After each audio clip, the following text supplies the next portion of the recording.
کرام، خدا متعال کے کروڑوں احسانات کہ جس نے ہم سب کو اشرف المخلوقات انسان بنایا. انسان بنانے کے بعد ہمیں محمد رسول اللہ صلی اللہ علیہ وسلم کا امتی بنایا. جب کسی معصوم کا نام لیا جائے تو صلوات دل کھول کر پڑھا جائے.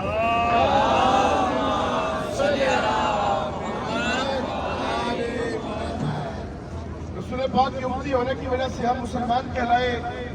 کروڑوں ذات اس پاک کریمی کے کہ جس نے ہمیں صاحب ایمان بنایا اور امیر المومنین امام علی بن ابی طالب جیسا امام عطا کیا.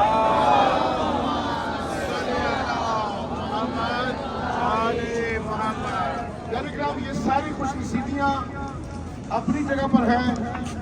اربوں لوگ، کروڑوں مسلمان یہ سب خواہش کرتے ہیں کہ ہم متمسک ہوں اس گھرانے کے ساتھ. لاکھوں دلوں کے اندر یہ خواہش ہوتی ہے کہ مولا رضا علیہ السلام کی نگری میں جا کے آپ کی زیارت کی جائے. اور یہ دل میں آرزو کیوں پیدا ہوئی امام رضا کی زیارت کی؟ خود رسول خدا صلی اللہ علیہ وآلہ وسلم نے فرمایا کہ عنقریب میرے جسم کا ٹکڑا سرزمین خراسان میں دفن ہوگا. رسول خدا نے بیان کیا.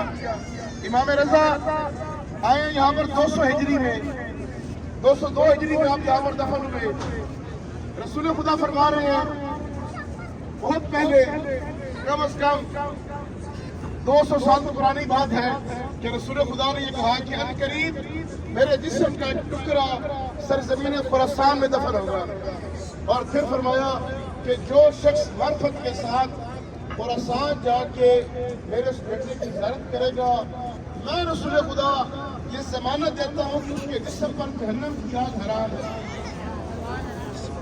اور پھر بیان کیا کہ جنت اس پر واجب ہو جاتی ہے جو میرے بیٹے کی خراسان جا کے زیارت کرے. امام حسین علیہ السلام کی زیارت کا بھی بہت ثواب ہے.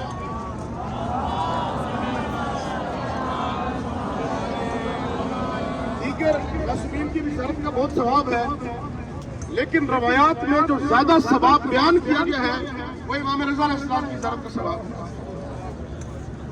امام رضا علیہ السلام کی زیارت کے بارے میں ہے کہ جب رسول خدا کی حدیث بیان کر رہے تھے، آپ نے کہا اس پر جنت واجب ہو جائے گی، جہنم حرام ہو جائے گی. پوچھنے والے نے کہا کتنی بڑی وہ زیارت ہوگی، ذرا اس کا ثواب تو بتائیں کہ ثواب کتنا ہوگا. رسول خدا نے کہا کہ اس کا ثواب ایک حج کے برابر ہے. یعنی کہ کسی ثواب کو تشبیہ دینی ہو تو حج کے جنہوں نے حج کیا ان کو معلوم ہے کہ بڑے مشکل اس کے مراحل ہیں سارے. کہا حج کے برابر ثواب ہے. حیرانگی سے پوچھا گیا ایک زیارت تو حج کا ثواب ہے؟ حج میں 13 چیزیں ہوتی ہیں، کبھی مینا، کبھی مزدلفہ، کبھی قربانی، کبھی سر منڈوانا، اور کبھی طواف، کبھی سعی، صفا مروہ. کہ ایک زیارت اور حج کا ثواب، کہا 7 حجوں کا ثواب. حیرانگی بڑی، کہا 7 حجوں کا ثواب، کہا 70 حجوں کا ثواب. سبحان اللہ. حیران ہونے والوں کی حیرانگی بڑی، کہا 700 حجوں کا ثواب. حیران ہونے والا بڑا، کہا یا رسول اللہ اتنا ثواب؟ امام نے روایات میں ہے کہ کہا 70,000 حج، اور پھر کہا اس سے اوپر بھی معلوم نہیں کتنا ثواب ہے. جو شخص معرفت کے ساتھ سرزمین خراسان میں مولا رضا علیہ السلام کی زیارت کے لیے آتے ہیں. ظاہر کرام، جب بھی ہم کسی بھی زیارت کا ثواب کسی معصوم سے سنتے ہیں، ساتھ یہ بڑا ہی واضح ہو جاتا ہے کہ شرطوں کے ساتھ ہر کسی کو نہیں، ہر آنے والے کو نہیں، شرطوں کے ساتھ. شرط کیا ہے؟ معرفت. معرفت کیا ہے؟ معرفت 2 طرح کی ہے. ایک تو ظاہری معرفت ہو. امام رضا علیہ السلام ہمارے 8ویں امام ہیں، امام موسیٰ کاظم علیہ السلام کے بیٹے ہیں،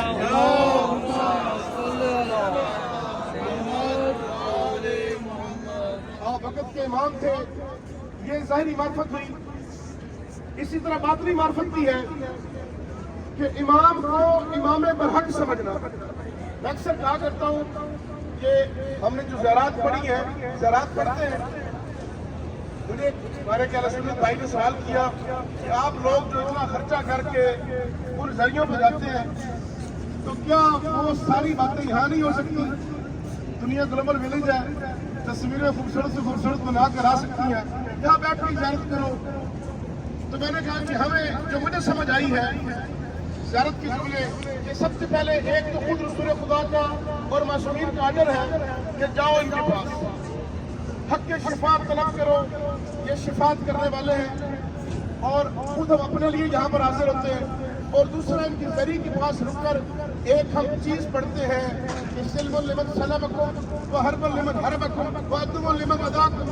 کیا میرے مولا، میں آج یہ اقرار کرتا ہوں کہ جو آپ کا دوست ہے وہ میرا دوست ہے، جو آپ کا دشمن ہے وہ میرا دشمن ہے۔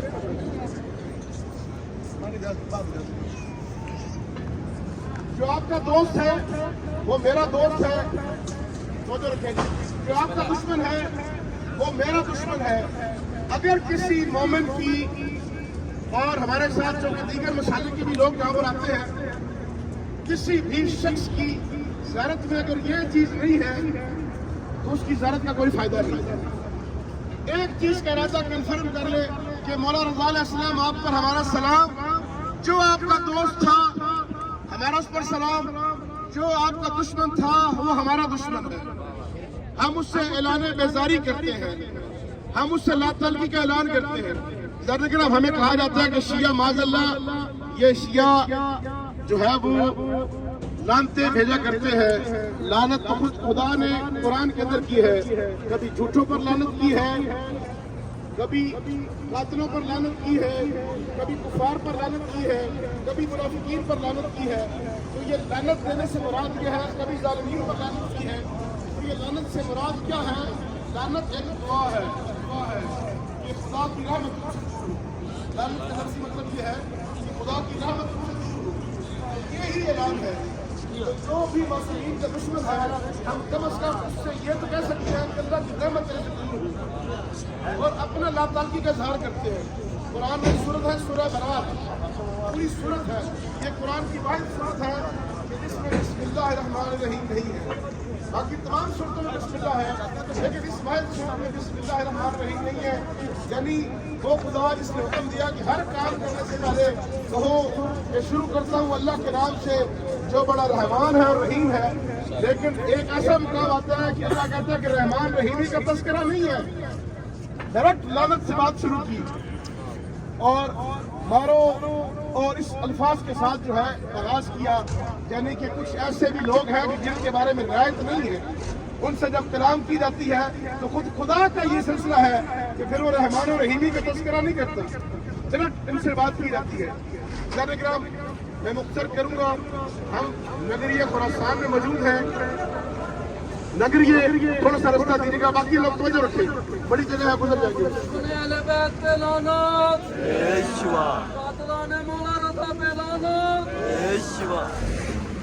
انشاءاللہ مولانا رضا علیہ السلام کے حوالے سے ہم جتنے دن یہاں پر موجود ہیں اور جب نیشا پور جائیں گے اور آج جو زیارات ہم کریں گے، انشاءاللہ مولا کے حوالے سے یہ سلسلہ گفتگو کو جاری رہے گا۔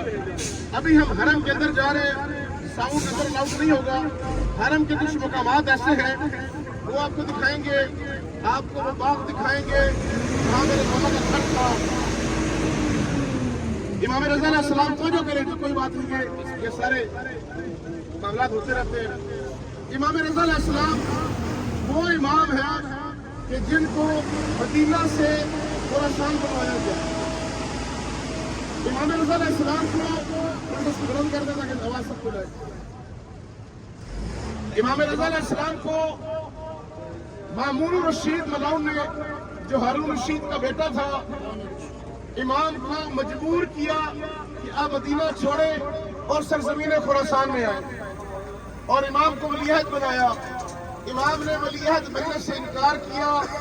اس ملعون نے امام کو قتل کی دھمکی دی اور کہا کہ میں آپ کے شیعوں کا، آپ کے چاہنے والوں کو قتل کروں گا، قتال کروں گا ان کا۔ امام نے اس بات کے اوپر اس کی ولی عہدی قبول کی، لیکن شرط رکھی کہ میں حکومت کے معاملات میں دخل نہیں دوں گا، صرف میں تمہاری یہ شرط پوری کر رہا ہوں۔ اور پھر امام جب نکلے ہیں مدینہ سے، یہ واحد امام ہے کہ جب مدینہ سے رخصت ہوئے انہوں نے اپنے پورے خانوادے کو جمع کیا، اپنی بہنوں کو جمع کیا، بھائیوں کو جمع کیا، اولاد کو جمع کیا، اور جمع کر کے کہا کہ آج مجھے اس طرح جدا کرو جیسے کسی میت کی جدا کیا۔ واحد امام ہے، انہوں نے اپنی زندگی میں ہی خود پر گریہ کرنے کا حکم دیا، کہا کہ مجھ پر گریہ کرو، مجھے قید کر کے لے جایا جا رہا ہے، اور پھر کہا کہ میں جا رہا ہوں اور واپس نہیں آؤں گا، جیسے میں نے جب حسین مدینہ سے گئے تھے اور واپس نہیں آئے تھے، میں بھی جا رہا ہوں اور واپس نہیں آؤں گا۔ اس انداز سے مولانا رضا علیہ السلام رخصت ہوئے، امام کو مختلف رستوں سے گزار کر یہاں پر لایا گیا۔ انشاءاللہ جب پشاور جائیں گے تو امام نے جو گفتگو اس رستوں میں کی وہ بھی بیان کی جائے گی۔ امام کو یہاں پر لایا گیا، 2 سال امام یہاں پر آپ نے قیام کیا، اور 2 سال بعد آپ کو بلا کر زہر دے کے شہید کر دیا گیا۔ ابھی ہم ذکر کریں گے حرم کے اندر جہاں امام کا گھر ہے، اس مقام کی جہاں میرے مولا کا اپنا حجرہ تھا، اس جگہ کی اور حرم کی مختلف جگہوں کی، اور پھر نماز ظہرین کا وقت ہوگا۔ اس کے بعد انشاءاللہ ہم اطراف کی زیارات کے لیے ٹرانسپورٹ پر بیٹھ کر روانہ ہو جائیں گے۔ ایک چیز جو کہ یہ پہلی زیارت ہے آپ کی مولانا رضا بادشاہ کی، اور آپ نے عراق و ایران کے سفروں میں معصومین کی زیارت کرنی ہے۔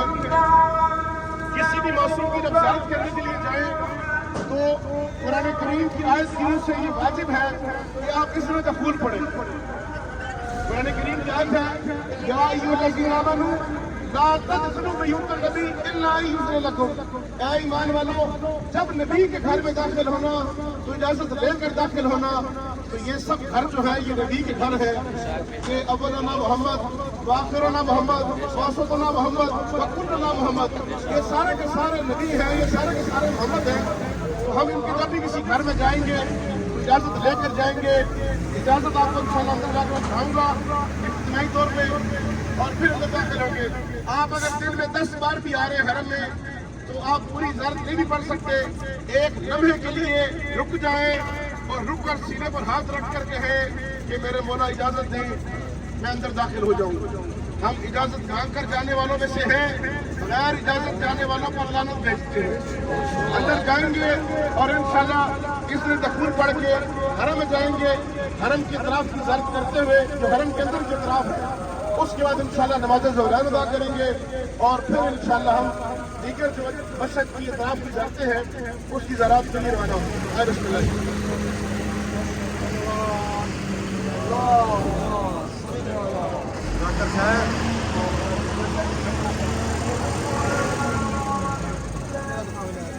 وہ کہہ رہے مکمل بنانی ہے،